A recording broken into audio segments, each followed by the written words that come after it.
ডাক্তারদের সাসপেনশন প্রত্যাহারের দাবি করেছিলাম আমরা সোমবারের মধ্যে এবং মিথ্যা এফআইআর প্রত্যাহারের দাবি করেছিলাম, রাজ্য সরকার করেনি। আমরা এই অবৈধ সাসপেনশনের প্রতিবাদে সাসপেন্ড এবং এফআইআর করা অত্যন্ত গর্হিত অপরাধ করেছেন রাজ্যের স্বাস্থ্যমন্ত্রী।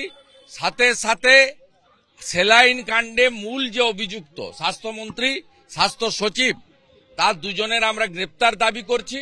যিনি মারা গেছেন তার পরিবারকে 50 লক্ষ টাকা ক্ষতিপূরণ, পার্মানেন্ট চাকরি, যারা এখনো ক্রিটিক্যাল অবস্থায় আছে তাদের ন্যূনতম 10 লক্ষ টাকা ক্ষতিপূরণ, এই দাবিতেই আমরা আজকে মেদিনীপুর শহরে জাতীয় সম্পদের ডাক্তারদের রক্ষা করার জন্য তাদের সমর্থনে জাতীয় পতাকা নিয়ে নাগরিক সমাজের সাথে বিজেপির সর্বস্তরের কর্মীরাও রাস্তায় নেমেছি।